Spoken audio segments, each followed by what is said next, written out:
So what is up, guys? Welcome to another episode. Today we're going to be walking through together this free ethical hacking course called Metasploit Unleashed.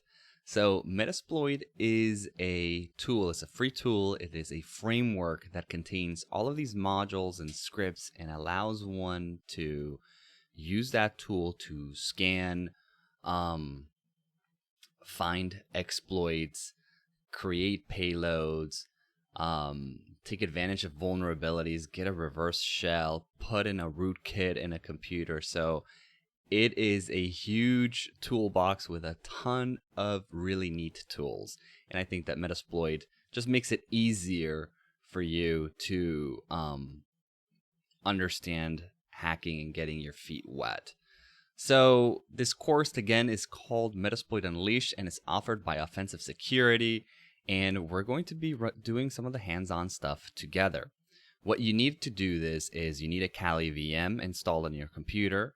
I do have a video on how to install it if you're interested. I use Oracle VirtualBox. And then I also installed my nifty friend Metasploitable too. So I'll include a link down below on where you can download this VM. Okay, cool. So let's get started, shall we? So we're going to start with information gathering. So by the way, I have skipped a few sections that go through the fundamentals, the introduction to what a Metasploit is and all of that. So I definitely recommend you read it. We're not going to go through it together, but you can definitely read it so that you can get more acquainted and gain some knowledge on the tool that we're using. Okay, so information gathering with Metasploit. So the foundation of any successful penetration test is solid reconnaissance. Failure to perform proper information gathering will have you flailing around at random, attacking machines that are not vulnerable and missing others that are. We'll be covering just a few of these information gathering techniques. So we're going to cover port scanning, hunting for MS SQL, service identification, password sniffing, and SNMP sweeping. Okay, cool. This is pretty neat.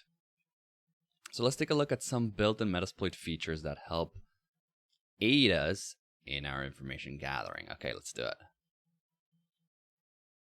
By the way, is this big enough in the screen? Okay, there we go. Yeah, that's fine. Okay, so port scanning, preparing Metasploit for port scanning. So scanners and most auxiliary modules use our hosts option instead of our host.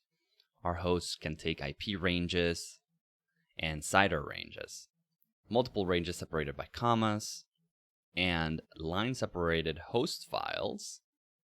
This is another use for a greppable Nmap output file. Okay, cool. So it's just explaining to us that all of the different ways that we can insert IP addresses into the port scanner that comes with Metasploit. So basically, instead of Nmap, we're going to be using Metasploit, and we'll do a couple of exercises and comparisons between the two. But let's keep reading. Let me make this a little bigger, okay? There we go, I guess. There we go. So by default, all the scanner modules will have the threads value set to 1. The threads value sets the number of concurrent threads to use while scanning. Set this value to a higher number in order to speed things up, or keep it lower in order to reduce network traffic. To be sure to adhere to the following guidelines. Keep threads value under 16 on a native Win32 system. Keep threads under 200 when running at MSF under Cygwin. On Unix-like operating systems, threads can be set as high as 256. And the reason for that is because, I mean, Unix, you don't see much Unix anymore unless you're in like the financial services, like banks and stuff, because they can just, they're legacy systems, but they can run a ton of transactions per second. So they're really quick. So that's why with Unix, you can actually run it as high as 256.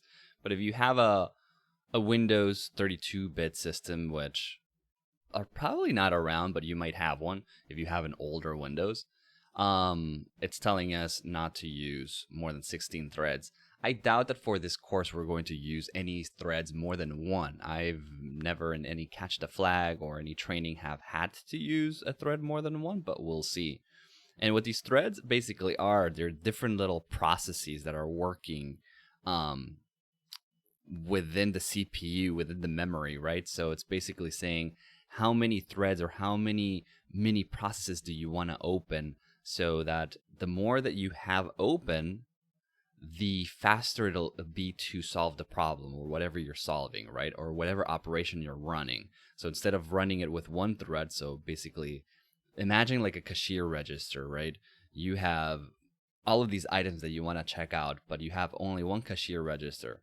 Well, one cashier register is going to get the job done, but it's going to take a lot more time. But imagine if you add 2 or 3 cashier registers, right? So it's the same amount that you want to get processed through and checked out, but the more cash registers you have, the quicker it'll go. And that's kind of what the threads are. They all work together to solve the problem quicker. Okay, so the contents will be 1. Nmap and Dbma, port scanning, Smb version scanning, and idle scanning. Okay, so Nmap and Dbma. So we can use the dbmap command to run nmap against our targets, and our scan results would be that be stored automatically in our database. However, if you also wish to import the scan results into another application or framework later on, you will likely want to export the scans into XML format. Okay, it is always nice to have all 3 Nmap outputs, XML, greppable, and normal. So you can run the Nmap scan using the OA flag. Followed, and the OA is basically output A is all, so it'll give you the XML, the greppable, and normal. So all really what it's talking about is when you run an Nmap scan, the results will by default be displayed on the screen, but it's talking about if you want this to be recorded or saved in a file, and depending on the type of file you want, you can use different options in Nmap. So this OA, tag O means output, and then capital A means all, will allow you to get the XML, the greppable, and the normal one. So you can do the tag OA flag followed by the desired file name to generate the 3 output files. Then issue the db import command to populate the Metasploit database. Okay, so that's pretty cool. So it's telling you could start with an Nmap, get the scan results, save it, right, with this, and then you can use this db import command after you open Metasploit and populate it directly with those results. So that's pretty cool.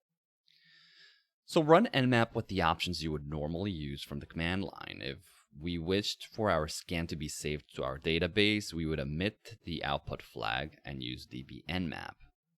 Wait a second, so it says if we wished our scan to be saved to our database,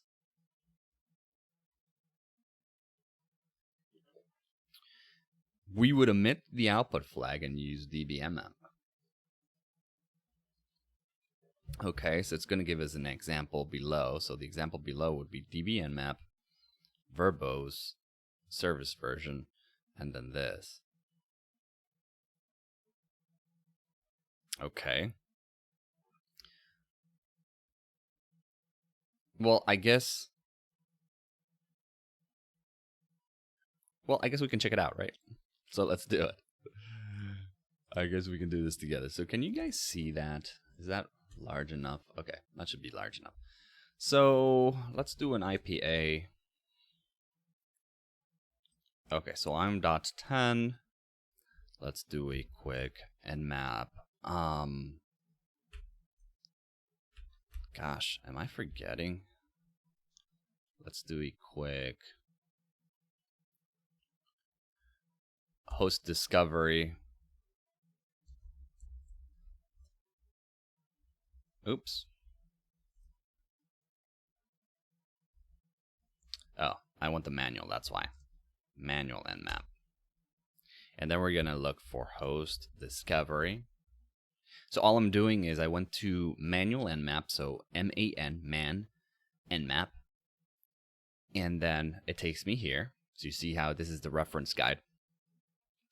And then I hit /, and then I typed in host discovery, and I'm going to press enter.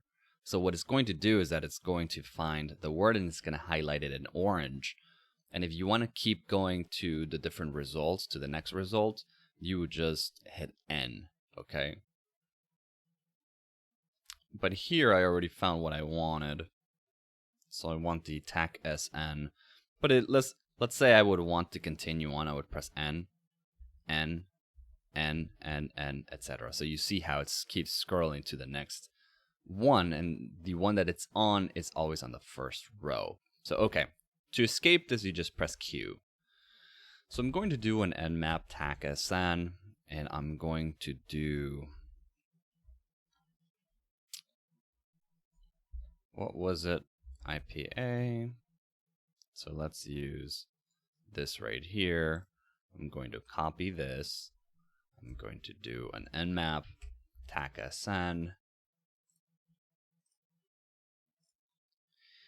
And I'm going to look within my network, within my subnet.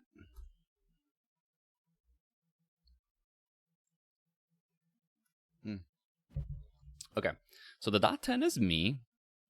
So all this is doing a ping scan. So it's just basically doing this. Let's say ping, let's do 192.168.100.11. So it sends these ICMP packages to this address, and then it receives responses. So I sent 4 packages, and it responded with 4 packages, which means it's open. Ooh. Okay, so if we do a quick nmap of that,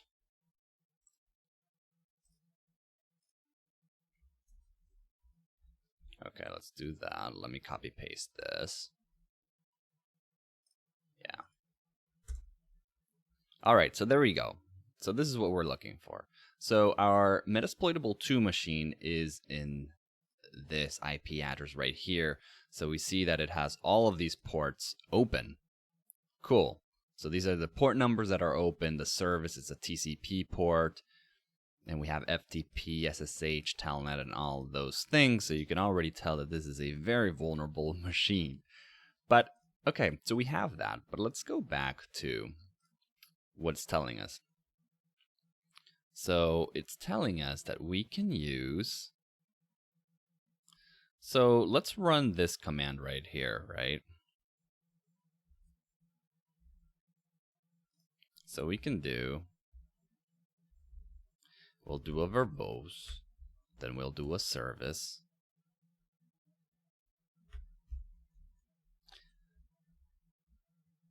Come on. Okay. So first what I'm going to do, I'm just going to do it and have the output show up here on the screen so you see what kind of information we're going to get. So in the first nmap we did a normal one, just normal nmap to this IP address. Now we're adding v, which is verbose, and then attack sv, which is give me the service version of each one of these services running on each port.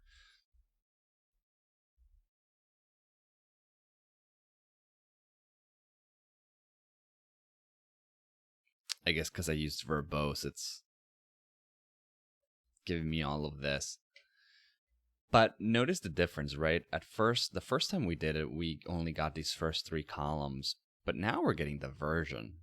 And this is very neat because you need the version to then look it up and see, is this vulnerable or not, right? So I would just go grab this and then Google it, right?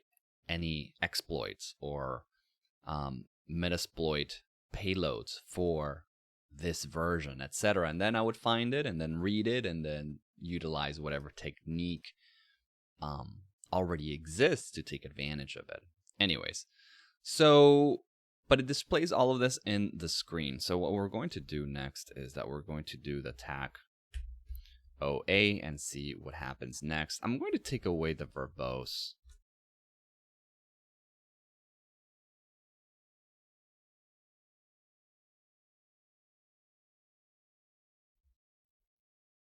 That doesn't make sense.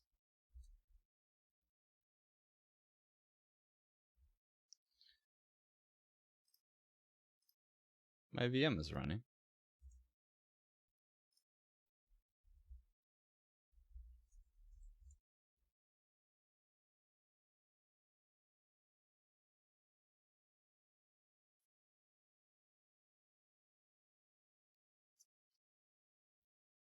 Okay. So it doesn't like the TAC OA. I don't know why. So let's do a man nmap.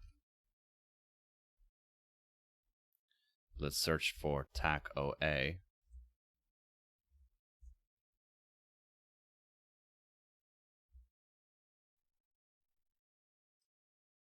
Yeah, this is just an output. So it really should work.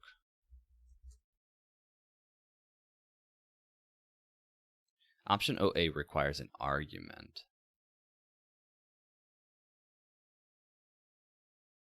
Interesting. Okay, so let's do nmap h.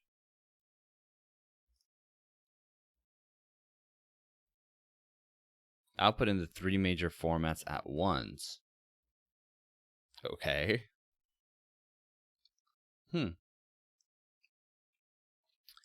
I don't know why this is giving me trouble. But this is what, man, learning this stuff this is what it's all about. You encounter these errors and now it's like, okay, what's going on? And then you spend 30 minutes on them or an hour and you finally find it and then you move on. But you see how these things can make the process a lot slower. However, this is what it's all about. And it's all about encountering these challenges, these obstacles, and just, okay, researching what's going on, fixing it, and, solving one problem at a time. So don't get discouraged. We all go through it. Oh, you know what it is, I think? I'm running as Kali. So let's sudo su.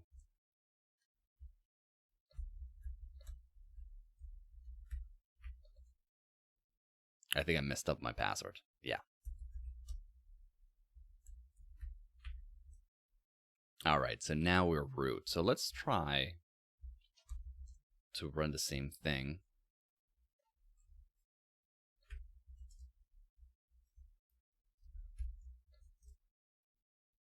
It's still telling me that it requires an argument. I don't know why. Okay, so let me see how this guy does it. It's OA subnet. Oh, of course, I gotta name the file. I gotta give the file a name, so that's what's going on. Okay. OA, and then we're going to call it Metasploitable2.txt. Alright, there we go. Now it's working. And it's going to save this file right in here in the directory that you're already in. You see, so it also prints it out. But we do a quick ls. Here's the Metasploitable2, XML, Nmap, and Gnmap. So you may be asking, what do they look like? So we can do a quick, maybe do a quick vim, and then we'll do Metasploitable2.txt.gnmap. And that's what it looks like. It doesn't look too pretty, does it? But, so what we're going to do here is that we're going to do escape, Q, exclamation mark. I'm sorry. We're going to do colon, Q, exclamation mark. Man, I feel rusty. So I've been studying for the EJPT lately, and I'm going through that, but I haven't done any catch the flags and stuff like that. And I feel rusty, man. But okay, it's all about practice. So we saw that the output wasn't really great. This output is actually much better. But what you can do with this greppable one is that we can, for example, we know that telnet is in here, right? Plus like 500 other ports are open. So let's see if we can grep it. Let's do a cat Metasploitable2.gnmap, and then we're going to do a grep and then telnet. So there you go. Okay, cool. So we got the telnet piece, but it also gave us everything else, and that's not cool. That is not cool at all. So what would we do? Oh, that's much better. That's much better. Okay. So you guys can see it. This is what's happening, right?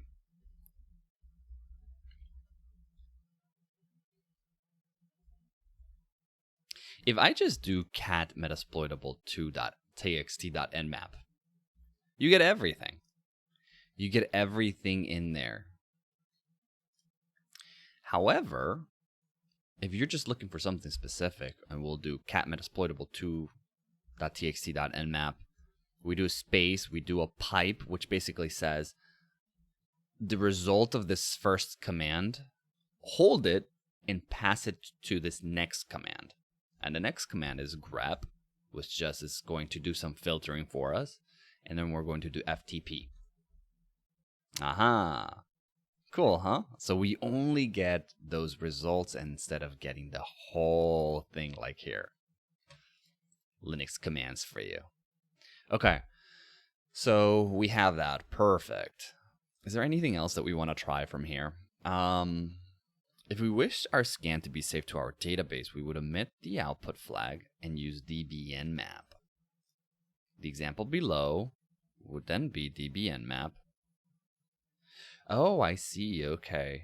So instead of nmap, you would use dbnmap. Okay. Cool. So let's move on. Okay, so now we're going to get into the port scanning. So in addition to running Nmap, there are a variety of other port scanners that are available to us within the framework. So Nmap is not part of the Metasploit framework. Notice that we have not yet used it. I guess it's just showing us that, hey, with Nmap, these are the different things that you can do. And by the way, as we're doing that, I want to do a man Nmap, and then I want to look for OA.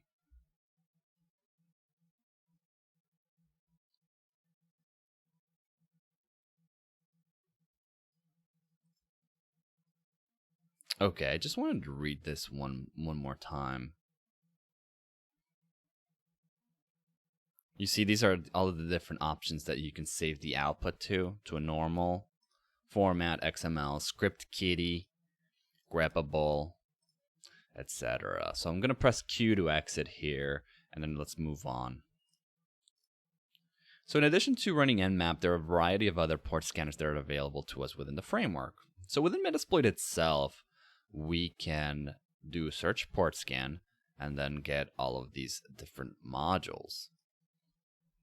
So let's do that together.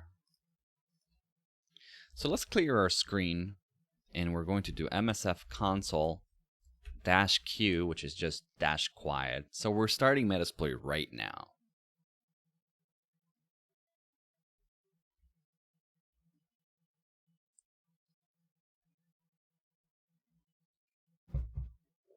Okay.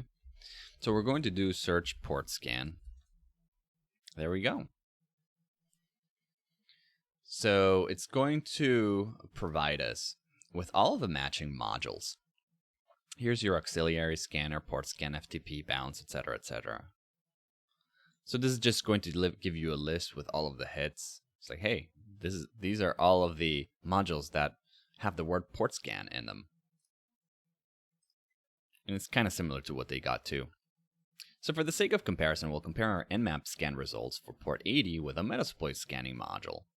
First, let's determine what hosts had port 80 open according to Nmap. Okay, so they're going to do a cat subnet gnmap, grep 80 open, and then they do further awk print the $2. Okay, so let's see if we can run the same thing. So I'm going to, actually I'm not going to exit, I'm just going to open a new tab. There we go. That should be large enough. Okay, so we're going to do again, right? If we do ls, we have our Metasploitable here. So let's paste this.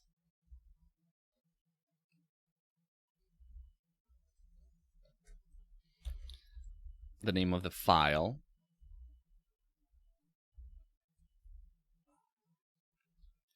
and we're grabbing for 80/open, and then this. I really don't know what the AWK means, print $2. So I guess it's just giving us. So in this case, if we were to scan a subnet that has 50 different live hosts, so you get the Nmap results for all of those 50 hosts, and it's saved in a file, and you just want to find out which one of these, how many of these 50 hosts and which ones have port 80 open, just give me their IP addresses. And this is what it's doing. So because we only scanned one host, which has the port 80 open, it's returning one host. But if there were like 12 of them, it would list all 12. So that's pretty cool. So AWK print 2. So let's find out what this does. I'm really intrigued. Freaking Google. So what is it doing exactly? I would like to know what this statement is doing.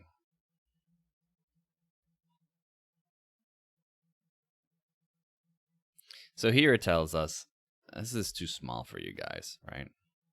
No, I don't want all cookies. Gosh. Okay.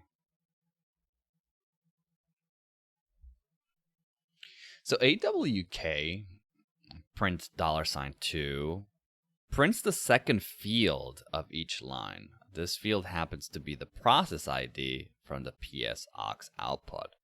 So the second field would be the second column. Cool. So what it's doing is, if we do, again, right, if we cat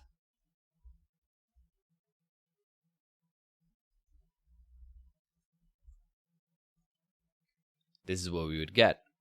This is the entire file. And this is the first column.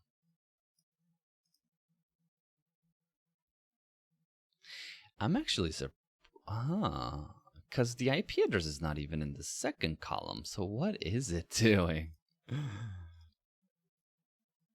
Prints the second field of each line, okay? Oh, you know why? I see. Because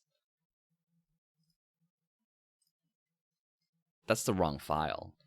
It did it from the greppable file. So if we do a cat Nmap, there we go. This is where it did it. And you notice that the style is different because it's not supposed to give you everything at once. That's not how you want to use it. What you want to use it for is to grep. So for example, if I were to do the same grep operation, but I did it from the Nmap file instead of the G or the greppable Nmap file, it doesn't work. You see, because of the file style. But if I do the G Nmap, then it does. So if we find, let me vim inside of that file. Sorry, guys. And I know that you might want me to just keep on going and kind of ignore this, but this is what it's all about. It's about learning and tinkering and just getting involved with it. So let's do the vim into that file. Can I search within here? Like 80? Enter. Yeah, it does. Okay, cool. So we grab this. To be quite honest with you, I don't know how the AWK is actually working, and that's what I'm trying to figure out, because, okay, when it finds this, give me the second field, like, where is the second field here, and where is the IP? The only place I see the IP address in... Oh...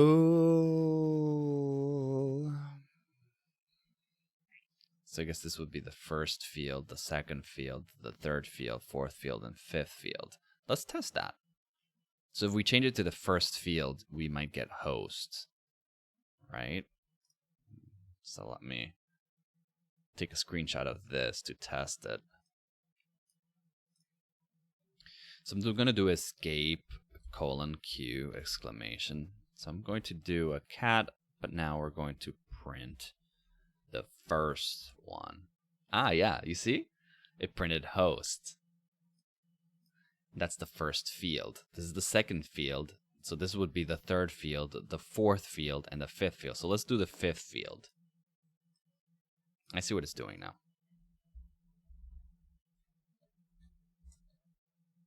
No, that's not what you're supposed to do, buddy. Oh, I see why. Okay, that makes sense. That makes sense. Let's do the fourth field. Yeah. It's doing it from the second line because this is the line. You see how it's colon and then it starts listing all of the different ports that are open. Okay. So this is the first field, the second field, etc. So it found port 80 in here, and then it returned the second field, which is the IP address.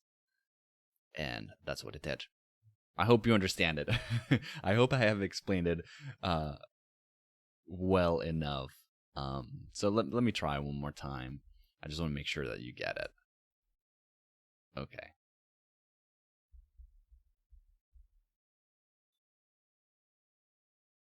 So if we do this, if we win Vim inside of it, and let's first read this. So AWK, this print $2, is going to print the second field of each line. Okay. This field happens to be the process ID, blah, blah, blah. Ignore that. So it's going to print the second field of the line of wherever it finds what you're looking for. So port 80 is right here, right? Which is part of this whole thing. So as it's going through, it finds port 80 and it says, okay, now print the second field. This is the first field. This is the second field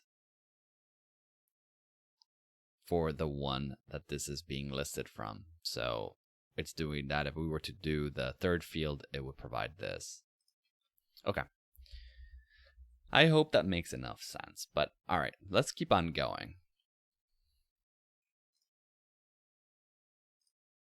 So we played with this. So the Nmap scan we ran earlier was a SYN scan, so we'll run the same scan across the subnet looking for port 80 through our ETH0 interface using Metasploit. All right, so I'm going to pause this and I'm going to start up my Windows 7 VM as well, so that as we're doing these scans, at least we have two VM hosts in the network in case we want to parse and find the different things, okay? So just give me 1 second, I'll be right back. All right, guys, I'm back. So I started a Windows VM. So we have our nifty little Windows VM, and we have our little Metasploitable VM as well. So we have two machines. Notice that I did do a quick nmap within, where are you? I'll just do it again. I did a quick nmap within my subnet. So you'll see here is the second machine. So the .12 is this Windows one. You got a Microsoft DS. You got port 445, which is SMB, 139, which is NetBIOS, and then 135, which is the remote process control or something? The RPC one. Okay. And then here at 11, you have the Metasploitable 2, and then .10 is me. So we have two machines. All right. So let's get rocking and rolling. So reading this again, it told us that the Nmap scan that we did was actually a SYN scan. So we'll run the same scan across the subnet, looking for port 80 through our ETH0 interface using Metasploit. Okay. So we're going to run the same scan as the Nmap one, but using Metasploit. All right, so let's do MSF console. So we're going to start up our Metasploit framework. Notice that I didn't do the -Q, so now it's going to give me the ASCII artwork and stuff, which is pretty cool. Okay, so we're going to search for, and we're going to paste. Aha, and there it is. So here's a description. It's a TCP SYN port scanner. Basically, it's just a protocol, TCP IP, that works in the network layer. And it can either do, there's certain ports that work on the TCP side, there's certain ports that work on the UDP side. There's a difference between both ports, and certain, depending on the type of service it is, whether it is streaming, whether it is an email, whether it is a file exchange, or whatever it is, it'll either use UDP or TCP. So this will only scan ports that are on the TCP side, on the TCP protocol, but it will not identify ports that are open in the UDP side. Okay, so we're going to do use 0. So if you do use 0, it'll automatically use this, you see? And now it tells you, okay, this is where you're at. This is what's active right now. And then we can do a show options. And in the show options, it'll give us a ton of options. The required ones are required. Normally, you don't have to make much change to the default options. All you really have to do is our hosts and sometimes ports. So let's do the our hosts first. And to schedule that, we need to do set our hosts. And obviously, I want to do a scan of both of the machines. So let's see if I can do the CIDR 100, 0, and 24. That should work. And then it's going to say ports 1 to 10,000. I probably don't need up to 10,000. We'll just do the first 1,000. I'll leave it there. Okay. Number of threads. Remember, we read the number of threads, just 1. Makes things longer, but it'll be less aggressive. So if you're ready to do it, just hit run. Okay. You don't have permission to capture on that device. Okay, so obviously something happened. So if I do our hosts and I do 11 to 12, and we do run, it's not liking that. Okay, so let's see how it's done. You see there's some runtime error, ETH0. Let's see what's going on here. Oh, notice that it says set interface ETH0. It's not required, but as you could see, it wasn't working for me. And they set the R hosts with the CIDR. They set the threads to 50. Okay, so let's try it again. So if I again do show options, you'll notice that interface is 0, but I need to do ETH0. So what is the ETH0 first of all, right? Oh, and I had Metasploit here too.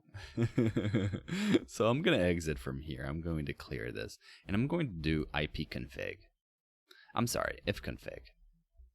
So you see ETH0 here. And really it's talking about the network interface. So, and this has to do with the NIC or the NIC card or the network interface card. And it depends on the network and what you're connected to. So right now I only have one. If I had a VPN, for example, I would probably have like a tap 0 or something, and that would be a different network that you're working with. Both networks being connected to my computer, but they're separate. So the ETH0 is just telling me, okay, in this network interface, this network, I am 19, this is my IP address, and this is my net mask, right? So there can be up to 255 or 254 IP addresses because it's from 0 to 255. So all of mine, so I'm right here, and then my other machines are also here because remember when I did the Nmap scan, I did 192.168.100.0/24. So all of the machines are in there. And I really don't have any others. So there you go. So I'm going to set interface ETH0. Now we're going to do a quick run. No! What are you doing, bro? You don't have permission to capture on that device. Socket operation not permitted.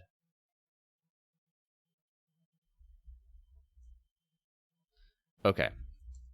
It might have something to do with me not being root. So let's try and be root.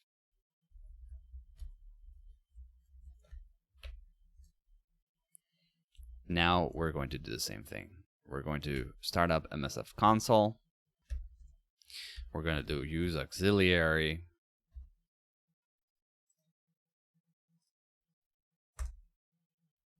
Show options. So we're going to set the interface to 0. We're going to set our hosts to 192.168.100.0/24, and we're going to do run. And now it's going to work. Looks like it's working now. We did not change the threads from 1, even though they do so here. They changed the threads to 50. Hopefully it's not going to take that long. We'll let it run. And let's continue reading. So here we'll load up the TCP scanner and we'll use it against another target. As with all the previously mentioned plugins, this uses the rhosts option. Remember that we can issue the hosts R command to automatically set this option with the hosts found in our database. Okay. That is cool. So it's talking about if you did the Nmap scan and you did the host discovery and it finds, 12 different machines that are alive in your network, and you saved it. So you did the db_nmap, and it saved that in the database. You could just do hosts-r and it'll automatically pull from that file all the IP addresses from the live hosts and populate it. So you don't have to do it. So it's just different ways of doing things, and that's pretty neat. I'm not going to do it. I'm just going to keep it manual and simple so that, we get our feet wet. We don't have to overcomplicate ourselves, and then we'll get into the more fancy stuff later on together because I've never done that either. So, okay, so show options, and then it's doing the hosts are okay. Okay.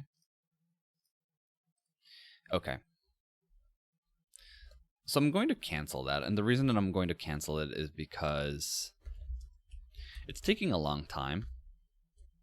So what I'm going to do is I'm going to set ports to just 1000.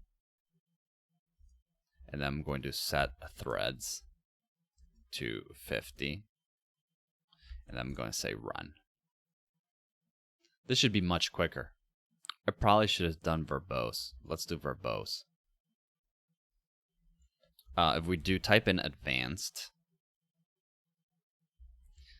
it gives us more options. So we're going to set verbose to true, and then we're going to run this. So we can kind of see what it's doing, right? So it's working through right now. Oh yeah, that's going to be super slow. I don't want to do that. Okay, so what we're going to do is, we're going to do show options again, and then we're going to set our hosts to 192.168.100. We know it's 11 and 12. Run. This should be super quick because there's only 2 of them. But I don't know if it'll take this format the way that I wrote it. I know Nmap does. Okay, there we go. Yeah. Do you see? So it's finding, okay, TCP open, this address, : this port. That's what it's telling us. So in the first one, which is the Metasploitable 2, it's saying, okay, port 21 is open, port 22, port 23, port 25. But notice that it doesn't give us all of the nifty information that Nmap gave us. Because remember, cat Metasploitable, when you do Metasploitable, right, you got the service, you got the state, you got the TCP port number. Here we got the version too. So this is a lot more useful information. But this can be done for if you want some quick results, you just want to know, okay, what ports are open, and then go from there. Okay, so while it keeps running, I'm surprised at how slow this is actually, because the Nmap scan is so much faster. So we can see that Metasploit's built-in scanner modules are more than capable of finding systems and open ports for us. It's just another excellent tool to have in your arsenal if you happen to be running Metasploit on a system without Nmap installed. That is true. If you don't have Nmap, listen, there are multiple ways to skin a cat, right? It's kind of a gnarly metaphor or saying, but nevertheless, its meaning is true. There's multiple ways of doing things, and there's multiple tools that can do things. And we need to know the different ways of doing it, because sometimes we won't have Nmap available or Metasploit available or whatever other tool available. And we have to know, is there another tool that can do the job? Or if we're having problems with a tool or it's giving us false positives, and we want to confirm, hey, is this a false positive? The best way to do that is let's do the same scan, but with another tool to confirm. So with that said, now we go to Smb Version Scanning. So let's see, is this still running? This is still running. So I guess that the example has already been done. So we know that, okay, we can use Nmap and Metasploit for scanning.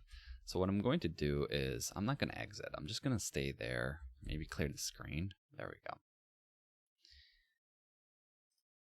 And then we're going to go back to this. Gotta adjust, guys. Gotta adjust. Okay, so Smb version scanning. So now that we have determined which hosts are available on the network, we can attempt to determine the operating systems that they're running. Okay, cool. This will help us narrow down our attacks to target a specific system and will stop us from wasting time on those that aren't vulnerable to a particular exploit. And that is true.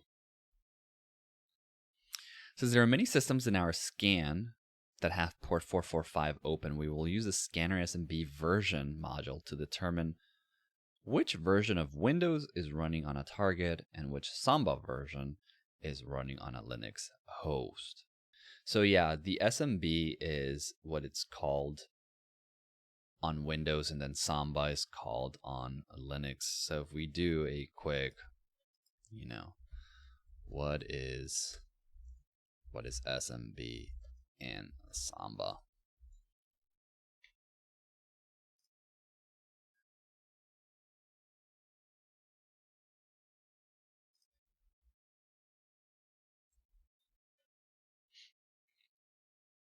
So here, for example, what's Smb? Smb stands for Server Message Block.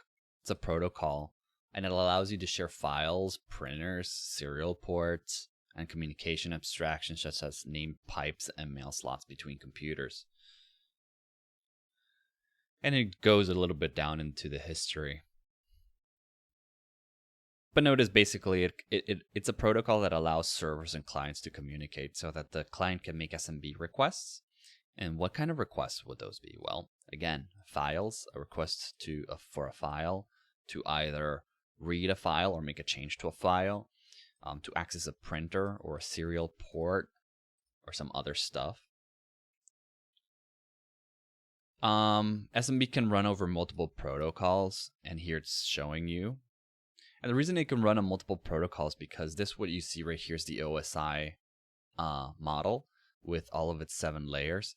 And Smb works at the application and presentation layer. So it's up in the hierarchy. So because it's in the application layer, it can run on multiple protocols underneath. As you see underneath, you would have things like NetBIOS, you would have TCP, UDP, IP, Ethernet, etc. So there's different protocol variants and stuff like that. So I'm not going to go deep into what SMB is because this video is not about SMB, etc. specifically, but we are using it as an example, so it is good to understand, okay, what is SMB and what are we looking at? So we know that it is a protocol for file sharing and communications and access printers, etc. And it works on Windows, which is called SMB, and then Samba on Linux. And this protocol can have, it's an application, right? It can have different versions. And that's what we're going to find out. We're going to find out what version is running. We're going to find out what version is running, and we're also going to find out what version of the OS is running on it as well, just by using this nifty module in Metasploit. So we're currently in this module. If we want to use another one, we'll just do use and then type in the next one. Really? Is that right? Oh, because I got use. And you see how I switched from scanner port scan syn to scanner SMB version. Let's say that you don't know the whole name. How would you go by it, right? You would just do search SMB. And then here it's going to give you the whole list of stuff.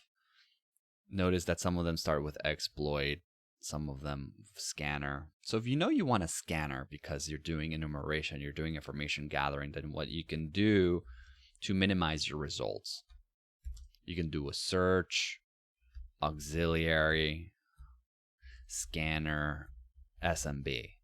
There you go. So now it's only giving you the results of auxiliary, scanner, and SMB. And you can go through each one and see, which one am I looking for? And then say, aha, this is the one that I want. So I would say use 12. And there you go.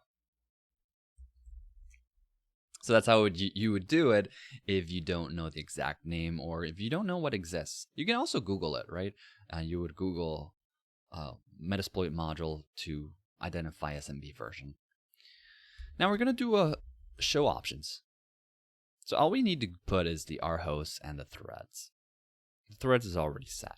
So we're going to do set R hosts. So what we're going to do now, we're going to set it globally.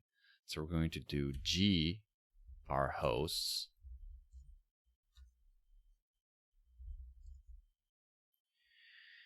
And we're going to do 192, 68, 100, 11, and 12. I'm going to do show options just to make sure that it's not in there. Let's run it.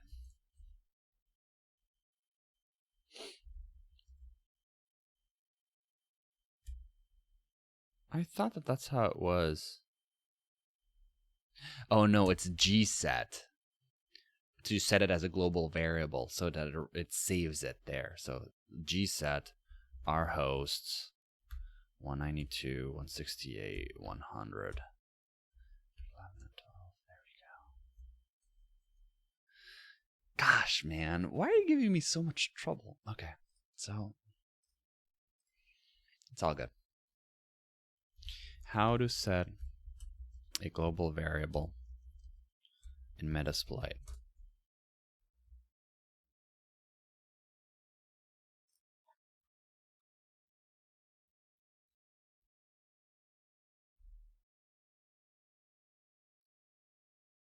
Set G.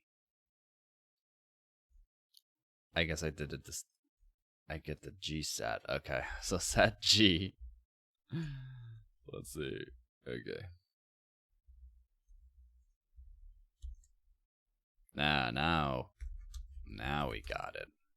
There we go. All right, let's set run. Set G, guys, not G set. Done, it says. Okay, so notice that when we run this, it looks at the .11 at the first host, and it's looking at port 445.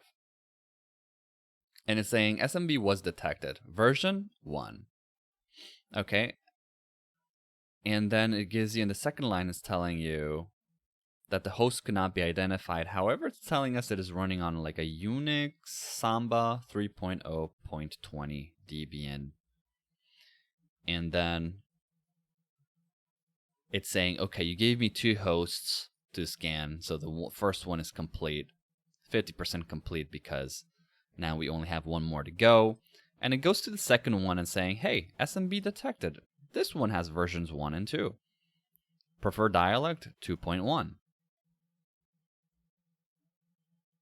And this one is running on a Windows 7. And guess what? It is running on a Windows 7. But in the first one, in the .11, it says host could not be identified. So I guess it's just giving us a guess here. It's saying Unix Samba 3.0.20. Well,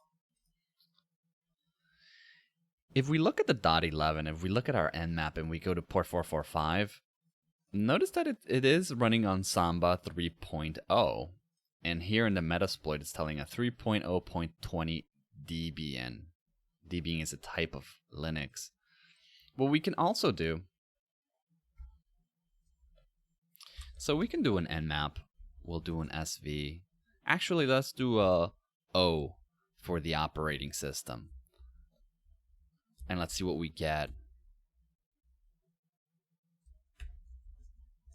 I'll do version 2. And actually, I don't want everything. I just want for port 445. Interesting. So again, it comes back with Linux 2.6 something. Here we have 3.0. Okay, so let's do this then. Let's first do the service on port 445, just 445. It's probably going to be the same thing as that. Yeah, it is the same thing as that. Okay, now I want to do operating system.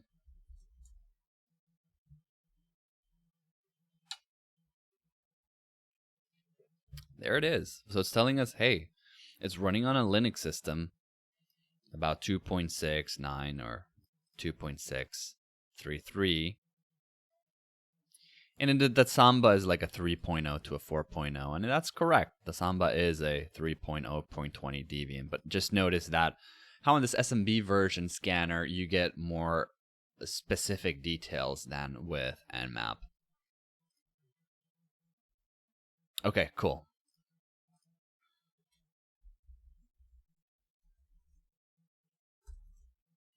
All right, so let's go here.